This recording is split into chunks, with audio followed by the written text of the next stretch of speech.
Selamat hari Natal bagi saudara-saudara sekalian. Tuhan kiranya memberkati saudara pada hari yang berbahagia ini, di mana Tuhan Yesus telah lahir dalam hati kita masing-masing. Itulah yang paling penting. Dan Tuhan Yesus yang lahir dalam hati kita pasti mengubahkan seluruh hidup kita. Dari itu pada hari Natal kita penuh dengan sukacita, penuh dengan ucapan syukur kepada Tuhan. Kita mengingat bagaimana besar kasih karunia Tuhan. 2000 tahun yang lalu dia turun ke dunia ini, rela menjadi manusia untuk memikul dosa manusia, untuk menebus manusia yang berdosa, manusia yang seharusnya masuk neraka, hukuman yang kekal. Tetapi karena penebusan Tuhan Yesus, kita beroleh hidup yang kekal. Sungguh luar biasa pertolongan Tuhan, luar biasa anugerah Tuhan. Oleh sebab itu pada hari Natal, saudara kita semua bersukacita dan bersyukur kepada Tuhan, dan kita mengucapkan selamat hari Natal kepada semua saudara-saudara kita yang lain. Saya percaya tadi pagi banyak yang sibuk telepon, saudaraku. Kami juga menelepon saudara-saudara kami yang di Jawa, saudaraku, mengucapkan selamat hari Natal, dan mereka semua dalam keadaan baik-baik. Dan mereka juga mengucapkan selamat hari Natal kepada kita di sini. Tuhan memberkati saudara sekalian. Biarlah damai Natal memenuhkan kita pada hari ini dan seterusnya. Damai Natal, karena Tuhan Yesus pembawa damai. Biarlah kita juga, saudaraku, menjadi pembawa damai. Kalau pada tahun-tahun yang lalu kita belum menjadi pembawa damai, pada penghujung tahun ini dan pada tahun-tahun yang akan datang, biarlah kedatangan kita kemana saja kita pergi, kita membawa damai. Kita membawa damai. Puji Tuhan, saudaraku. Kita bukan hanya membawa damai kepada anak-anak Tuhan orang Kristen saja, kita juga membawa damai, saudaraku, kepada orang dunia ini. Saudaraku, kelihatannya dan nyatanya juga, saudaraku, kalau kita memiliki damai, bicara kita menjadi damai, dan mereka bisa merasakan damai yang ada pada kita. Puji Tuhan, saudaraku. Banyak, saudaraku, dari agama-agama lain juga, kalau kita berbicara dengan dia dan kita membawa damai dalam hati kita, mereka mengakuinya, rasanya kok damainya, dia katakan. Ada juga mengatakan, wah rasanya teduh sekali, dia katakan. Ya, puji Tuhan, saudaraku. Belakangan ini, saudaraku, ya, di luaran kita dengar, saudaraku, mari kita menciptakan suasana sejuk, dia katakan, dan nyaman di antara umat beragama. Saudaraku, puji Tuhanlah untuk perkataan yang demikian. Namun Alkitab memakai perkataan yang lebih kuat lagi, yaitu damai. Damai sejahtera daripada Tuhan. Dalam damai sejahtera daripada Tuhan, tidak ada kekerasan, tidak ada pertengkaran, saudaraku. Bahkan, saudaraku, tidak ada kritik, saudaraku. Luar biasa damai sejahtera daripada Tuhan. Biar ini menjadi milik kita. Karena untuk itulah salah satu berkat Tuhan pada waktu dia datang ke dunia ini. Bahkan damai Tuhan ini rupanya banyak sekali ditekankan dalam kedatangan Tuhan Yesus lahir ke dunia ini. Di dalam Lukas 1, 78-79 ini mengenai nubuat Imam Zakaria. Kita tahu Imam Zakaria ini adalah seorang imam pada waktu kelahiran Tuhan Yesus. Dia adalah orang tua daripada Yohanes Pembaptis. Nama istrinya Elisabeth, dan Elisabeth ini mandul. Tetapi pada waktu dia melayani Tuhan dalam bait Allah, tiba-tiba Tuhan berkata kepadanya, engkau akan beroleh seorang anak, dan namakanlah dia Yohanes Pembaptis. Yohanes Pembaptis. Kemudian dia bernubuat pada waktu kelahiran Yohanes Pembaptis. Namun saya yakin nubuat ini tertuju kepada Tuhan Yesus. Saya membacakan nubuatnya, apakah yang dikatakannya mengenai Tuhan Yesus. Di dalam Lukas 1, 78-79, oleh rahmat dan belas kasihan dari Allah kita, dengan mana ia akan melawat kita, surya pagi dari tempat yang tinggi, untuk menyinari mereka yang diam dalam kegelapan dan dalam naungan maut, untuk mengarahkan kaki kita pada jalan damai sejahtera. Kelahiran Yesus dikatakan oleh rahmat belas kasihan dari Allah kita, dengan mana ia melawat kita. Tuhan melawat manusia, dan surya pagi terbit di tempat yang tinggi, yang membawa terang, yang menyinari mereka yang dalam kegelapan. Kalau kita mengaku, tentunya kita harus mengaku sebelum kita menerima sebagai Tuhan dan Juru Selamat kita, kita hidup dalam kegelapan. Tetapi surya kebenaran, sinar kasih karunia Tuhan menerangi kita, yang membukakan mata rohani kita, sehingga kita boleh mengenal bahwa dalam Yesus ada keselamatan. Lalu kita masuk dalam terang Tuhan, dan firman Tuhan berkata, Dia mengarahkan kaki kita pada jalan damai sejahtera. Jalan damai sejahtera.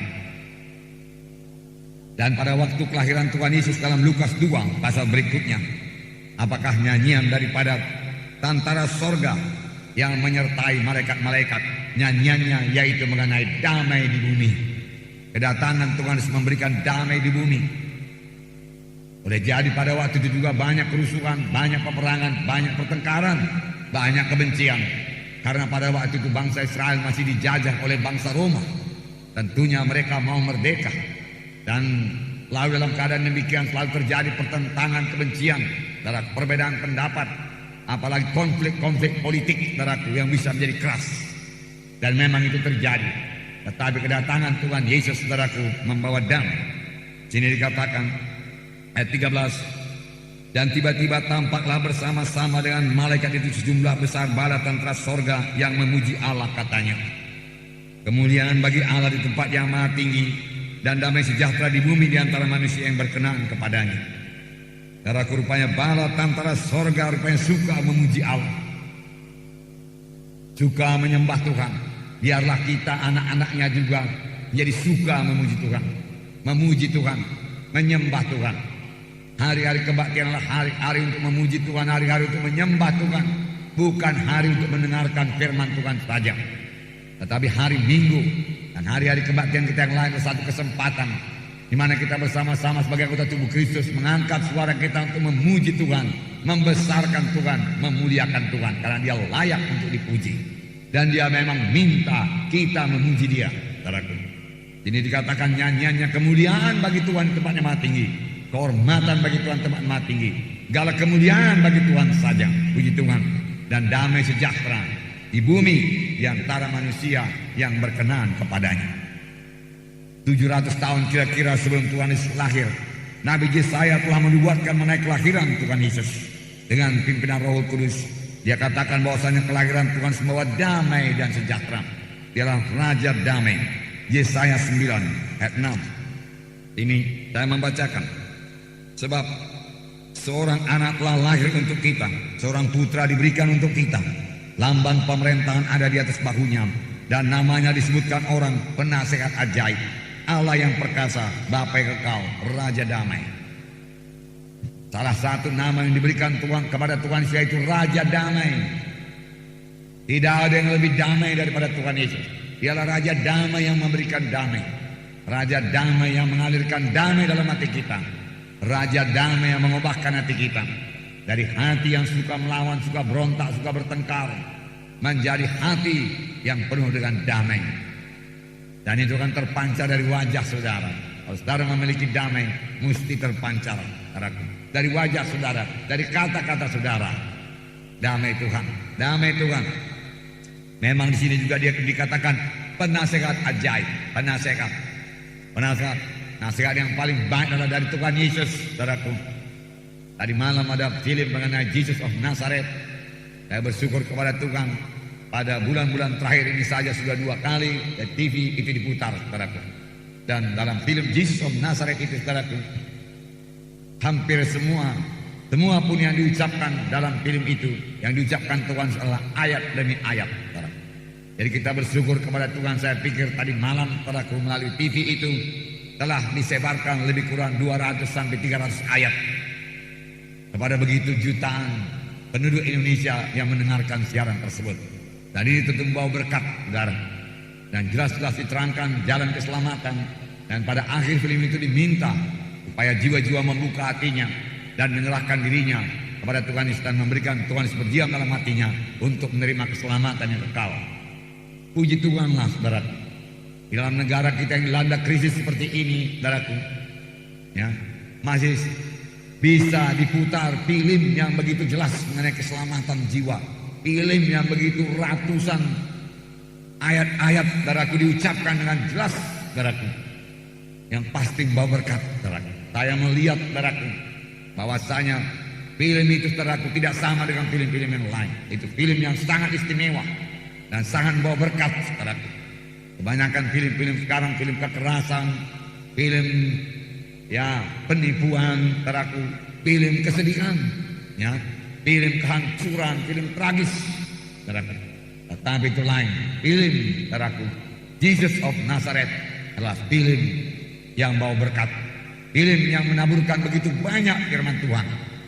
Saya percaya itu film, waktu pembuatan film itu Roh Kudus memimpinkan saudaraku, sutradaranya, semua pelakon-pelakonnya, artis-artisnya saudaraku, dan bawa berkat. Saya percaya banyak orang mencucurkan air mata waktu menonton film ini saudaraku. Dan film itu masih bisa didapat saudaraku. Di video-video rental saudaraku bisa dapat film Jesus of Nazareth. Saudara, ambillah saudaraku dan putarlah saudaraku dan video saudara. Saudara akan menerima berkat, anak-anak akan menerima berkat. Jadi menonton berkali-kali sudah firman Tuhan, ayat demi ayat ditaburkan melalui film itu saudara. Luar biasa. Tidak ada film yang seperti itu saudara. Dahulu ada cerita-cerita Simpson and Delilah saudaraku, Ben Hur saudaraku, tetapi tidak sama dengan ini. Ini betul-betul jalan keselamatan saudaraku, dan betul-betul membawa jiwa-jiwa kepada hidup yang kekal. Jadi saudaraku, sekaligus Injil ditaburkan melalui TV, satu berkat yang besar bagi Indonesia ini saudara. Saudara, kalau saya renungkan itu, rupanya Tuhan Yesus masih cinta kepada negara kita, Republik Indonesia ini. Jadi tentunya kita semua masih punya harapan Indonesia ini akan bertambah-tambah baik saudara. Haleluya. Puji Tuhan, puji Tuhan, puji Tuhan. Lebih-lebih apa lagi, kita semua saudaraku menjadi pembawa damai. Jadi nama Tuhan Yesus dikatakan ajaib. Memang dia ajaib, sampai sekarang dia ajaib. Dia tidak berubah, perbuatannya sampai sekarang masih ajaib. Ajaib, ajaib. Dia masih memberikan kesembuhan yang ajaib. Dia masih memberikan berkat dengan cara yang ajaib. Luar biasa Tuhan. Dan pelayanan Tuhan Yesus tidak berubah. Dahulu dia berbuat ajaib, hari ini dia berbuat ajaib. Kasih Tuhan tidak berubah, kuasanya tidak berubah. Puji Tuhan, dia Tuhan yang hidup selama-lamanya, yang suka bersekutu dengan saudara, suka bersekutu dengan saya. Berilah waktu-waktu saudara untuk bersekutu dengan Tuhan. Di pagi hari adalah saat yang paling indah bersekutu dengan Tuhan. Carilah wajah Tuhan, rendahkan diri saudara, bertobat dari segala dosa, maka saudara akan bersekutu dengan Tuhan Yesus dan menerima kekuatan daripadanya. Ajaib, dan saudara boleh mengalami ajaib Tuhan dalam hidup saudara. Tuhan tidak menahan ajaibnya bagi dirinya sendiri. Ajaibnya itu bahkan dia suka sekali memberikannya kepada anak-anaknya sekalian. Dan saudara boleh mengalami ajaib Tuhan dalam hidup saudara. Banyak kali kami mengalami ajaib Tuhan. Perkara yang tidak disangka-sangka, yang tidak dipikir-pikir, Tuhan berikan begitu baik jadinya. Karena mujizat Tuhan berlangsung, ajaib Tuhan berlangsung. Ya, kami tidak berhenti memuji Tuhan, bersyukur kepada Tuhan, menyembah Tuhan, dan memberikan segala kemuliaan kepada Tuhan. Amin saudara. Dia ajaib, dia masih ajaib. Allah yang perkasa atau Allah yang maha kuasa, terjemahan lama, dia maha kuasa, dia perkasa. Tidak ada perkara yang mustahil kepadanya. Bahkan pada hari ini juga, pada hari Natal, yang jangan batasi kuasa Tuhan. Jangan batasi kuasa Tuhan. Dia Allah yang maha kuasa.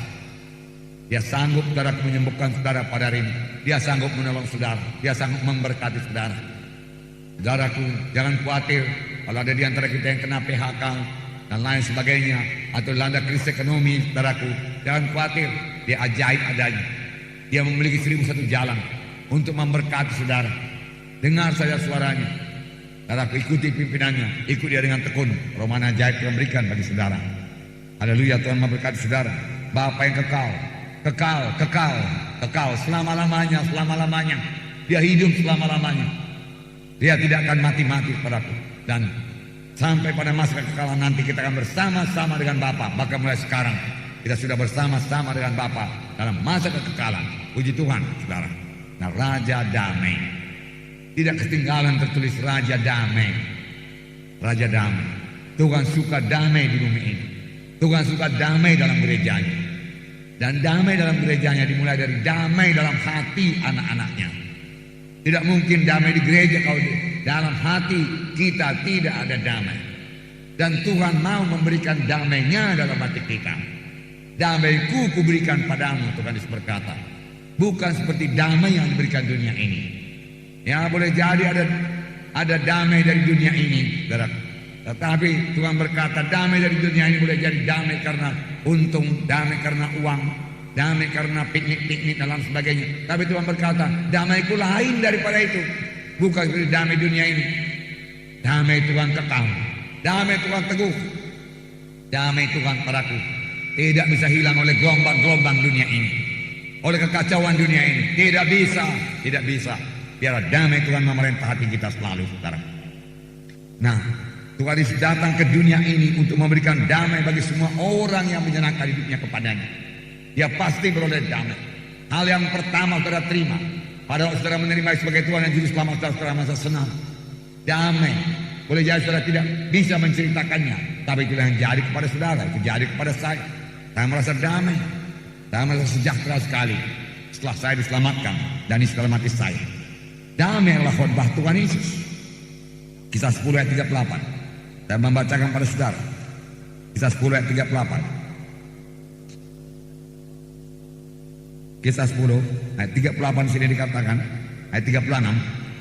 Itulah firman yang ia suruh sampaikan kepada orang-orang Israel, yaitu firman yang memberitakan damai sejahtera oleh Yesus Kristus, yang adalah Tuhan dari semua orang. Nah, itulah firman yang ia suruh atau Yesus suruh beritakan, sampaikan kepada orang-orang Israel, yaitu firman yang memberitakan damai. Tidak heran kalau Tuhan masuk dalam satu rumah, dia berkata damai bagi rumah ini. Dia menyuruh murid-muridnya yang menginjil dan berkata, kalau kamu masuk rumah orang, katakan damai bagi rumah ini, sejahtera bagi rumah ini. Kalau pemilik rumah itu layak, maka damaimu tinggal padanya.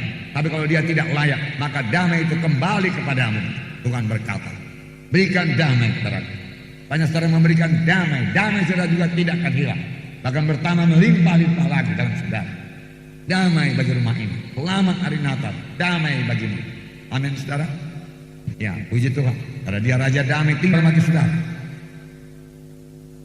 Ketika Tuhan Yesus melayani jiwa-jiwa, saudara, selalu jiwa-jiwa yang sudah dilayaninya itu kembali dengan damai. Saudara, kecuali yang tidak mau bertobat, kecuali yang mengkritik Tuhan Yesus. Tetapi semua yang mohon pertolongan Tuhan Yesus, apakah itu mohon keampunan dosa, mohon kebebasan daripada iblis, setan, mohon kebebasan daripada ikatan-ikatan, saudaraku, kegelapan, semuanya mereka disuruh pulang oleh Tuhan dengan damai. Orang berdosa datang kepada Tuhan Yesus dan dia pulang dengan damai. Maka seorang perempuan berdosa di pinggir sumur Samaria dilayani oleh Tuhan Yesus, dan perempuan itu berkata, aku tahu Mesias itu akan datang, dan kalau dia datang dia akan menceritakan segala perkara ini kepada kami. Tuhan Yesus berkata, akulah dia yang berkata-kata dengan engkau. Perempuan itu terkejut dan dia berlari ke kampung, dan dia berkata, aku telah bertemu dengan Mesias, marilah lihat. Dia katakan, dia menceritakan segala dosaku. Betapa damai hatinya. Yesus membawa damai, membawa sukacita. Betapa damainya hati ibu yang anaknya pemuda Nain itu yang sudah mati diusung untuk dibawa ke kuburan. Di tengah jalan berjumpa dengan Tuhan Yesus. Yesus menghentikan iring-iringan itu dan dia datang ke usungan itu dan berkata, anak muda, aku berkata kepadamu, bangkitlah. Anak muda itu bangkit dan diberikannya kepada ibunya. Betapa mereka sukacita, damai, sejahtera. Inilah yang diberikan oleh Tuhan Yesus. Seorang perempuan yang sakit 12 tahun datang kepada Tuhan Yesus dan dia berkata, kalau ku jamah saja jubahnya aku akan sembuh. 12 tahun menderita, 12 tahun sengsara, 12 tahun dalam kekhawatiran, 12 tahun dalam ketakutan, 12 tahun disingkirkan orang. Karena penyakit yang dialaminya itu selaku pada waktu itu dianggap najis dan tidak bisa berkumpul dengan orang ramai. Saudara, dia bertemu dengan Tuhan Yesus. Hai anakku, imanmu telah menyembuhkan engkau, pulanglah dengan selamat, tetaplah sembuh daripada penyakitmu itu. Betapa damai dia pulang, betapa sukacita dia pulang. Kepada seorang yang diusung, saudaraku, naik ke atas loteng kemudian diulurkan ke bawah, tepat di depan Yesus. Tuhan Yesus berkata, hai anakku, dosamu sudah diampuni. Pada tahun 65 pada Tuhan Yesus berkata demikian kepada saya. Memang saya tidak diusung datang ke gereja, tapi saya mengusung dosa. Saya memikul dosa, banyak dosa saya pikul ke gereja. Dan pada waktu itu saya maju ke depan dengan menangis. Saudara, saya yang pertama ke depan, saudara. Saya tahu saya berlari ke depan dan orang heran melihat saya, saudara. Pada waktu itu altar call bukannya banyak-banyak, saudara. Altar call 1 orang 2 orang, saudara. Dan saya salah satunya. Boleh jadi pada waktu itu cuma kami sekeluarga lah yang datang ke depan, saudara. Dan saya yang paling duluan, saudara. Dan saya menangis, saudara. Saya menangis. Saya orang berdosa, Tuhan. Saya tidak layak, Tuhan. Saya tidak layak. Di sekeliling saya, saudaraku, kebaktian orang-orang desa semua, saudaraku. Dari mukanya cerah-cerah, saudara. Dan saudaraku, saya tahu Tuhan berkata kepada saya, "Hai anakku, dosamu sudah diampuni." Saudaraku, selesai dari gereja saya tidak mau pulang, saudara. Saya tinggal di gereja itu sampai jam 4 sampai jam 5. Berkata-kata ke sana, saya sangat sukacita, sangat damai, sangat sejahtera, saudara. Dan itu hanya beberapa waktu saja, saudaraku, sebelum Gestok, saudaraku, tahun 65, peristiwa Gestok itu, saudara, gerakan 30 September itu, saudara, ya. Nah, saudara yang kasih dalam nama Yesus, pada waktu itu, saudaraku, karena damainya saya dengan teman saya, saudaraku, kami keliling-keliling kota Medan di jam 10 malam. Tetapi rupanya orang semua sudah ketakutan. Kami tidak tahu politik waktu itu, kami tidak tahu apa yang terjadi. Bahkan begitu sunyinya kota Medan dan hujan lagi, dan kami berhenti berteduh di penjara Sukamulia, dan kami heran. Mengapa tidak ada orang yang lewat pada malam ini? Apa yang terjadi? Jam berapa ini saya katakan? Kawan saya namanya selesai. Jam berapa ini selesai? Saya katakan. Nah, saudara, dia lihat jamnya, saudara. Belum jam 10 dia katakan. Wah, perasaannya seperti jam 12. Ya, tidak ada orang. Apa yang terjadi? Rupanya, saudara, sudah gerakan-gerakan itu sudah menyebar seluruh Indonesia. Kami yang tidak tahu, karena kami banyak kebaktian, saudara. Banyak kebaktian. Kadang-kadang di desa, kadang-kadang di kota. Semua kebaktian tidak ada saya tinggalkan, saudara. Saya mau lebih banyak kebaktian, lebih banyak baca Alkitab, lebih banyak baca perjanjian baru, saudara. Pujilah Tuhan, saudara. Kenapa? Karena damai Tuhan, damai Tuhan, damai Tuhan. Tuhan Yesus suka damai, dan Dia pemberi damai. Pada air laut yang bergelombang, pada angin di danau, di mana murid-murid sudah ketakutan, Tuhan Yesus berdiri dan berkata, "Hai danau, hai angin, aku berkata kepadamu, diam, tenanglah engkau." Ketika itu juga danau menjadi tenang sekali dan angin menjadi reda. Dia Raja damai. Amin, saudaraku. Biarlah Dia memerintah dalam hati kita. Baik kita juga menjadi pembawa damai. Kemana saja kita datang, ucapan kita damai. Orang merasa damai, orang merasa sejahtera, orang bawa berkat, dan itu membawa orang kepada pertobatan. Ini berita Natal, berita Raja damai tinggal dalam saudara. Nah, saudara juga menjadi pembawa damai. Saya yakin, saudaraku, memang kelihatannya luar biasa kejamnya penyaliban Tuhan Yesus, ya. Bagaimana Dia mengangkat salib, saudara lihat dalam fragmen, saudaraku, dicabukin, saudaraku. Di pala-palanya mengangkat salib, saudaraku. Seluruh tubuhnya, saudaraku, dilumuri oleh darah yang mengalir daripada mahkota duri, darah yang mengalir daripada punggung, saudaraku, yang dicambuk, saudara. Nah, kelihatannya seolah-olah tidak damai, tapi sebenarnya dalam keadaan damai yang sangat teguh pada waktu itu. Mengapa? Sesudah berdoa di Getsemani, Dia mengetahui dengan pasti bahwasanya, Dia mengetahui dengan tegas bahwasanya Bapaknya berkehendak bahwasanya Dia disalib. Setelah dengan pasti Dia mengetahui kehendak Bapaknya bahwasanya Dia harus disalib, dengan tenang Dia menghadapi salib. Dia berkata, saudaraku, di dalam Markus 14 ayat 42, apakah katanya kepada murid-murid setelah selesai Dia berdoa, Dia tahu orang yang menangkapnya itu sudah dekat, sudah datang pun, dan Dia berkata dalam Markus 14 ayat 42, Markus 14 ayat 42, sini dikatakan, "Bangunlah, marilah kita pergi, Dia yang menyerahkan aku sudah dekat." Waktu Ia masih berbicara, muncullah Judas, salah seorang dari ke-12 murid itu, bersama-sama dengan dia serombongan orang yang membawa pedang dan pentung, disuruh oleh imam-imam kepala, ahli Taurat dan tua-tua. Saudara yang kekasih dalam nama Yesus, bangunlah, Dia katakan, mari kita pergi. Bukan pergi untuk lari, pergi mendapatkan orang yang menangkap Dia. Dia yang menyerahkan aku sudah dekat. Dia dengan tenang berdiri. Hanya Petrus yang tidak tenang. Petrus mencabut pedangnya dan memarah hamba imam besar. Tetapi Tuhan Yesus berkata, "Hai Petrus, sangkan pedangmu. Apakah engkau pikir aku tidak dapat memanggil sekarang ini juga 12 legion tentara malaikat untuk membebaskan kita? Tapi kalau aku berbuat demikian, aku tidak jadi menebus dosa manusia. Aku harus menebus dosa manusia. Aku tahu itu kehendak Bapakku. Dengan damai pelaku dia hadapi segala cobaan. Dia hadapi segala macam kekerasan. Dia hadapi pukulan-pukulan demi pukulan. Dia hadapi, dia dihinakan. Dia hadapi tuduhan-tuduhan palsu. Dengan damai Tuhan, dalam dia damai yang begitu teguh. Dia tidak melawan. Dia tahu itu kehendak Bapaknya. Sampai dia mengangkat salib dari Yerusalem ke Golgota. Tetapi sebelum itu dia dibawa kepada Pilatus. Pilatus heran. Dalam Matius 27 ayat 14 dikatakan. Matius 27 ayat 14. Sini dikatakan.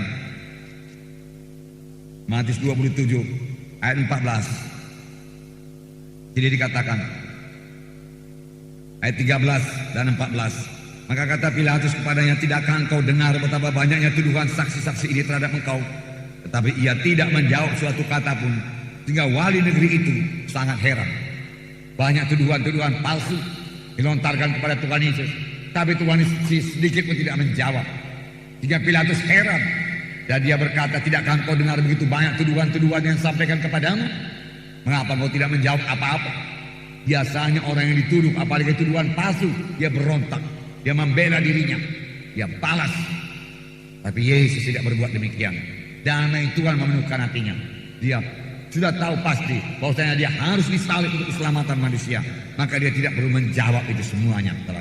Damai Tuhan sudah menguasai hatinya. Dia mengangkat salib dengan damai. Dengan damai. Pada waktu perempuan-perempuan Yerusalem menangisi dia berkatakan, hai perempuan, tangislah dirimu sendiri. Dan dia berjalan terus menuju salib. Dia tidak mundur dari salib. Dia tahu apa yang terjadi di salib. Tangannya akan dipaku, kaki dipaku. Dia akan mati di kayu salib. Mati dengan hukuman yang paling hina. Tetapi damai Tuhan memenuhkan hatinya. Saudara, hanya sedikit saudaraku di akhir hayatnya dia berteriak, Bapa, Bapa, mengapa engkau tinggalkan aku? Di situ saja dia berteriak, mengapa kita berpisah? Apakah kita harus berpisah? Memang pun Yesus sebenarnya tahu dia harus berpisah karena dia penuh dengan dosa manusia. Saudara, tapi akhirnya dengan damai, dengan teguh dia berkata, Bapa, dalam tanganmu kuserahkan nyawaku. Lalu dia mati di kayu salib. Saudara, dengan tenang, dengan damai. Bukan dengan ketakutan. Bukan. Dan dia mengalahkan maut. Hari Paskah saudaraku tiba. Dan dia bangkit daripada kematian. Dia mengalahkan maut. Dan dia datang menjumpai murid-muridnya. Betapa besar kasih Tuhan pada murid-muridnya. Benar seperti dikatakan Yohanes 13 ayat 1 itu. Dan Yesus mengasihi mereka itu sampai kepada kesudahannya. Tuhan tidak pernah menyesal atas panggilannya. Tuhan tidak pernah menyesal atas pilihannya kepada saudara. Dia berkata, saya banyak kekurangan, saya pun banyak kekurangan, saya pun banyak berbuat kesalahan, saudara. Tetapi Tuhan mengampuni. Tuhan tidak pernah menyesal. Dia memanggil saya menjadi hambanya. Tuhan tidak menyesal memanggil saudara jadi pelayan-pelayannya atau hambanya kelak, saudaraku. Tuhan yang tahu dan saudara yang tahu, saudaraku. Dan Tuhan akan memimpin saudara sampai kepada maksud Tuhan. Banyak saudara menyerahkan seluruh hidup saudara kepada Tuhan, saudara. Indah, saudaraku, dalam pekerjaan Tuhan ini, saudaraku. Dan apakah berita Tuhan Yesus setelah dia bangkit daripada kematian? Dalam Yohanes 20 ayat 19 ini dikatakan, Yohanes 20 ayat 19 sampai 22. Saya membacakan pada saudara.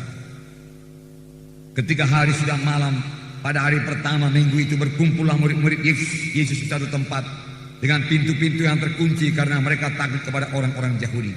Pada waktu itu datanglah Yesus dan berdiri di tengah-tengah mereka dan berkata, damai sejahtera bagi kamu. Rupanya Tuhan suka sekali memberikan damai sejahtera. Damai sejahtera bagi kamu. Damai sejahtera bagi kamu. Boleh jadi murid-murid sini ketakutan, dia katakan. Karena sini dikatakan di suatu tempat dengan pintu-pintu yang terkunci karena mereka takut kepada orang-orang Yahudi. Apakah yang pertama diberikan oleh Tuhan Yesus? Damai sejahtera bagi kamu. Tidak perlu kamu takut, tidak perlu kamu khawatir, tidak perlu kamu panik. Damai sejahtera bagi kamu. Luar biasa. Kemudian, dan sesudah berkata demikian, ia menunjukkan tangannya dan lambungnya kepada mereka. Murid-murid itu bersuka cita ketika mereka melihat Yesus, melihat Tuhan. Maka kata Yesus sekali lagi, damai sejahtera bagi kamu. Sama seperti Bapa mengutus aku, demikian sekarang aku mengutus kamu. Puji Tuhan. Sekali lagi Tuhan berkata, damai sejahtera bagi kamu. Bebaslah daripada ketakutanmu itu. Aku mau mengganti ketakutan dalam hatimu, khawatir dalam hatimu dengan damai sejahtera. Terimalah damai sejahteraku. Sama sebagaimana Bapa mengutus aku, demikian aku mengutus kamu. Wah, luar biasa. Saya suka sekali ayat ini, saudara. Ya. Sama sebagaimana Bapa mengutus aku mengutus kamu. Bagaimanakah Bapa mengutus Tuhan Yesus? Bapa mengutus Tuhan Yesus dengan segala kelengkapan dari sorga. Amin, saudara. Dengan kuasa yang luar biasa dari sorga, dengan urapan yang luar biasa. Dengan Tuhan Yesus berkata, Roh Kudus ada padaku, dia mengurapi aku, memberitakan kabar baik pada orang-orang miskin, pembebasan dan ketertawan, kelepasan dari orang tertindas, penglihatan dari orang buta. Tahun rahmat Tuhan telah datang. Roh Kudus mengurapi dia. Saudaraku, demikian juga Tuhan mengutus saudara. Haleluya, saudaraku. Maju terus, saudaraku, maju terus. Saudaraku, seorang penginjil bukan daripada gereja kita, tetapi rupanya waktu kami ke Jogja dulu, saudaraku, dia bertemu dengan kami. Dan dia pernah mengenal saya di kota Medan ini. Dia sudah menjadi hamba Tuhan di kota Jogja sana, saudara. Dia telepon tadi pagi, saudara. Dan dia berkata, bagaimana kabar Pak? Semuanya bagus.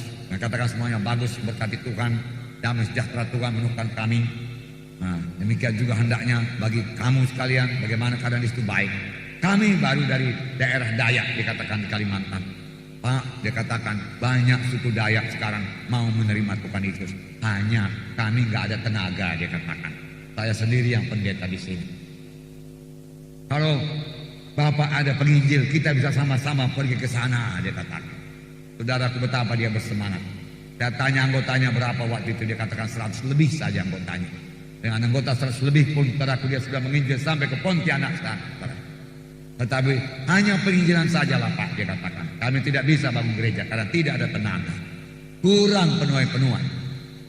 Saudaraku, begitu Roh Kudus bekerja sekarang, saudaraku. Ya, suku-suku Dayak sana pun terbuka. Dan barangkali saudara belum pernah jumpa suku Dayak. Kami sudah pernah, walaupun jumpanya di Kuala Lumpur. Karena itu Dayak dari Sarawak ke sana. Saya pikir sama saja, saudaraku. Saudara, mereka wajahnya sama seperti kita, saudara. Ya, sayurnya bersama seperti kita, saudara. Dan saudaraku, mereka begitu polos-polos, saudaraku. Bahkan waktu itu kami kebaktian di barak militer. Dan 2 orang di antara mereka yang militer adanya bekerja pada tentara kerajaan Malaysia lah kita katakan, menyerahkan diri dia buat Tuhan, maju ke depan, saudaraku. Kalau sekiranya saya katakan waktu itu sudahlah berhentilah kamu jadi militer ini, masuklah jadi tentara sorga, saya percaya dia mau. Tapi kami sendiri mengatakan, tunggulah nanti Tuhan buka jalan.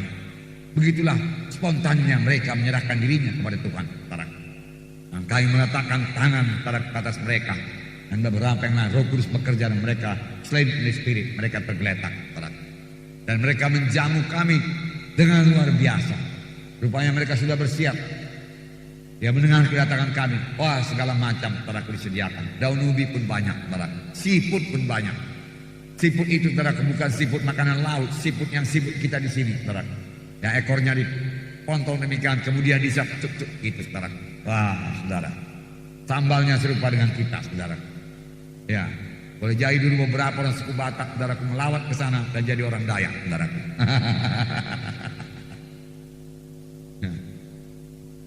Mereka juga makan babi, saudaraku. Ya.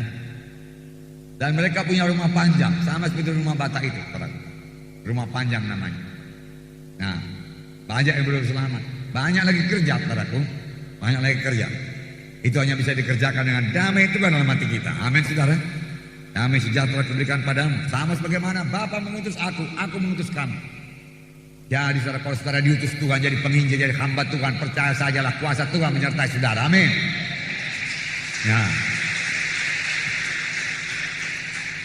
Tuhan tidak begitu lalai, saudara. Tuhan tidak begitu lalai untuk mengirimkan kita melawan setan tanpa melengkapi kita lebih dahulu. Tuhan tidak lalai. Bahkan, saudaraku, cara kasarnya, Tuhan tidak bodoh, saudara. Ya. Misalnya saya tidak menyuruh anak saya ke satu tempat yang berbahaya, saudara. Ya.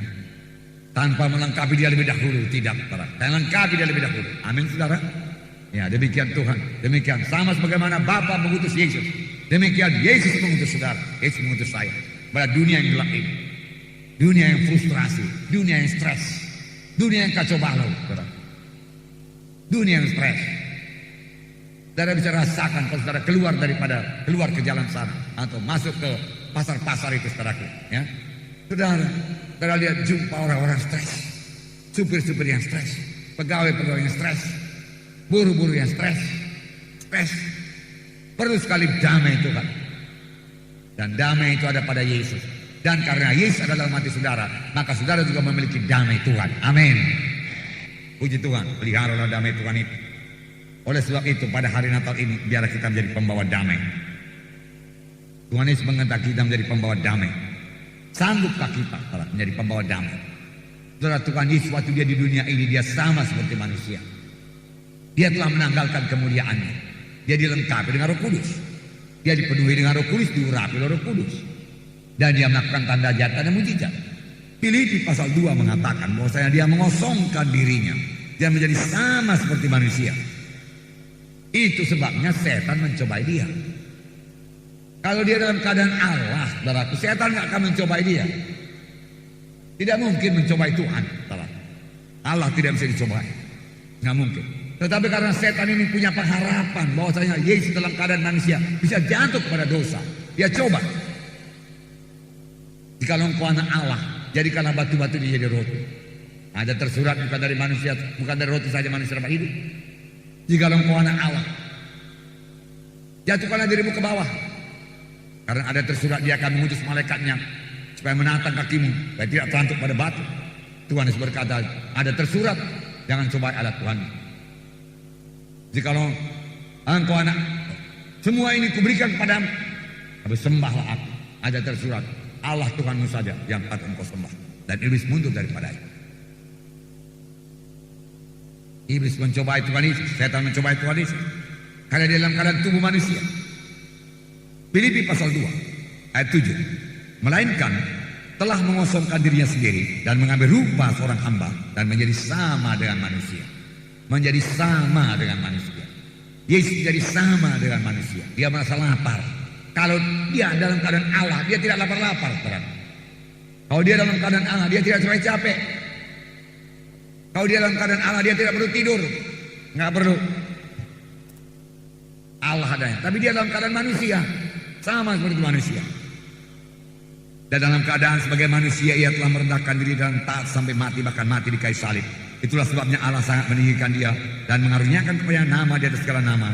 Dalam nama Yesus bertekuk lutut segala yang ada di langit dan yang ada di atas bumi dan ada di bawah bumi, dan segala lidah mengaku Yesus Kristus adalah Tuhan bagi kemuliaan Allah Bapa. Luar biasa, saudaraku. Tetapi dia sanggup menjadi pembawa damai. Oleh sebab itu, saudaraku, kita juga harus sanggup, saudaraku, menjadi pembawa damai. Terlebih-lebih Roh Kudus yang memenuhkan kembali sama dengan Roh Kudus yang memenuhkan kita. Dan firman Tuhan berkata, buah Roh Kudus yaitu kasih, sukacita, damai sejahtera. Damai sejahtera memenuhkan kita. Amin, saudaraku. Itu buah Roh Kudus. Panjang saudara penuh dengan Roh Kudus, maka damai sejahtera memenuhkan saudara. Jangan mau diganggu oleh kemarahan saudara, emosi saudara. Jangan biarkan itu mengganggu damai sejahtera Tuhan. Saudaraku, jangan. Saudara, ini berarti segala pertengkaran dalam hati kita boleh diganti dengan damai Tuhan. Segala perselisihan dalam hati kita boleh kita ganti, kita mohon kepada Tuhan, gantikan dengan damai Tuhan. Segala perkelahian, sikap balas dendam, sikap kemarahan, saudaraku, pemberontakan, bisa kita mohon kepada Tuhan, gantikan dengan damai-Mu Tuhan. Gantikan dengan damai-Mu. Bahkan stres, frustrasi bisa diganti dengan damai Tuhan. Mengapa orang stres? Karena tidak memiliki damai Tuhan. Tidak memiliki damai. Yesus bergerak dalam damai. Damai yang diberikan padamu. Damai yang diberikan padamu. Puji Tuhan. Jadi karena Tuhan sudah tinggal dalam hati kita, harusnya kita semua memiliki damai dan menjadi pembawa damai. Seperti ditulis dalam Filipi pasal 4 ayat 7. Ini dikatakan, damai sejahtera Allah yang melampaui segala akal akan memelihara hati dan pikiranmu dalam Kristus Yesus. Damai sejahtera Allah yang melampaui segala akal akan memelihara hati dan pikiranmu dalam Kristus Yesus. Luar biasa. Luar biasa. Damai sejahtera Allah. Damai sejahtera Allah yang memenuhi segala hati dan pikiranmu di dalam Kristus. Puji Tuhan.